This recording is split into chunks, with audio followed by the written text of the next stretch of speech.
राम राम दोस्तों, मैं हूं आपका दोस्त ज्ञानेश कुशवाहा। इस वीडियो में मैं आपको समझाऊंगा कि चांद का आकार क्यों बदलता रहता है। क्या सचमुच हमारा चांद छोटा बड़ा होता रहता है या फिर प्रकाश के अलग अलग परावर्तन के प्रभाव के कारण हमें ऐसा प्रतीत होता है कि हमारा चांद छोटा बड़ा हो रहा है।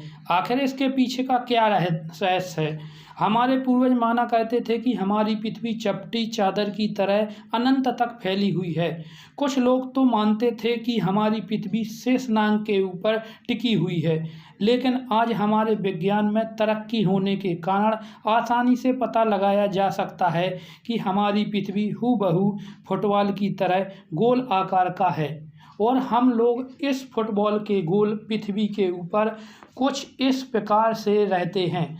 अब तो हमारे वैज्ञानिक तय शोध से पृथ्वी के अंदरूनी भाग का भी पता लगा चुके हैं। हमारे पृथ्वी का अंदरूनी भाग कुछ इस प्रकार से है जैसा इस एनिमेशन में दिखाया गया है, और हमारे पृथ्वी के जैसे ही पृथ्वी से भी बड़ा और छोटा 7 अन्य ग्रह और भी हैं जो कि सौरमंडल के बीच स्थित सूर्य के चारों ओर चक्कर लगाते रहते हैं, और जो पिंड सूर्य के साथ साथ अपने भी ग्रह का चक्कर लगाते हैं उसे हम उपग्रह कहते हैं।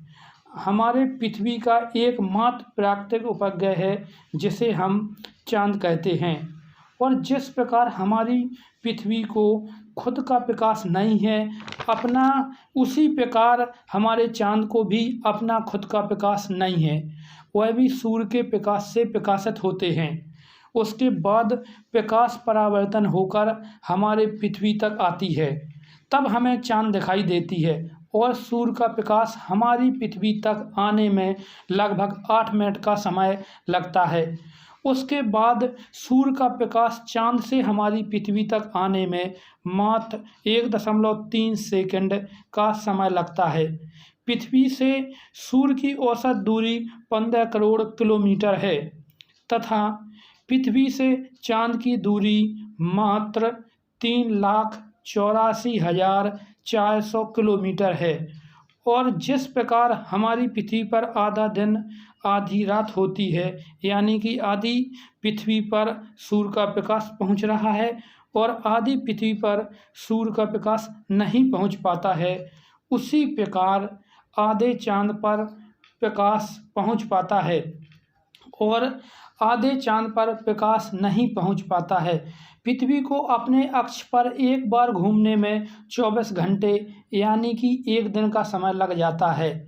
या फिर आप इसे ऐसा भी समझ सकते हैं कि पृथ्वी अक्ष पर एक बार घूमती है तो उसे हम एक दिन कहते हैं, और पृथ्वी को सूर्य का एक चक्कर पूरा करने में एक वर्ष का समय लगता है। और उसी प्रकार चांद को अपने अक्ष पर घूमने में 27 दिन 7 घंटे 43 मिनट 11.5 सेकंड समय लगता है, और चांद को पृथ्वी का एक चक्कर पूरा करने में भी 27 दिन 7 घंटे 43 मिनट 11.5 सेकंड का ही समय लगता है। इसीलिए आप देख सकते हैं कि चांद का जो हिस्सा पृथ्वी के सामने है वह हमेशा पृथ्वी के सामने ही रहती है, जिसके कारण चांद का हमेशा एक ही हिस्सा दिखाई पड़ता है, जिसमें कि दाग धब्बे के साथ हमारा चांद कुछ इस प्रकार से दिखता है।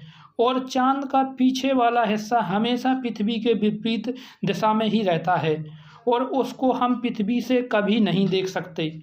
और पृथ्वी के विपरीत हिस्से का चांद कुछ इस प्रकार से दिखता है। तो चलिए अब आपको समझाते हैं कि चांद छोटा बड़ा क्यों होता है। जैसा कि हमने बताया था कि हमारा चांद अपने अक्ष पर घूमने के साथ साथ पृथ्वी का भी चक्कर लगाता है, और इसी के कारण हमारा चांद घटता और बढ़ता रहता है। इसलिए एक उदाहरण से आपको समझाते हैं। जैसा कि आपको मालूम है कि चांद का हमेशा एक ही हिस्सा दिखाई देता है, तो आप देख सकते हैं कि चांद को सूर्य के सामने से देखें तो हमें चांद पूरा दिखाई देता है, और ज्यों-ज्यों हम चांद को सूर्य के विपरीत दिशा से देखते हैं तो आप देख सकते हैं कि चांद धीरे धीरे घटता हुआ नज़र आ रहा है। और आखिर में हम चाँद को सूर्य की विपरीत दिशा से देखते हैं तो हमें चाँद बिल्कुल नहीं दिखाई दे रहा है। और यही प्रक्रिया चाँद को पृथ्वी के चक्कर लगाते वक्त होता है। आप देख सकते हैं कि जब चाँद पृथ्वी और सूर्य के विपरीत दिशा में होती है तो हमें पृथ्वी के जो रात वाले हिस्से हैं वहाँ से चाँद हमें पूरा दिखाई दे रहा है।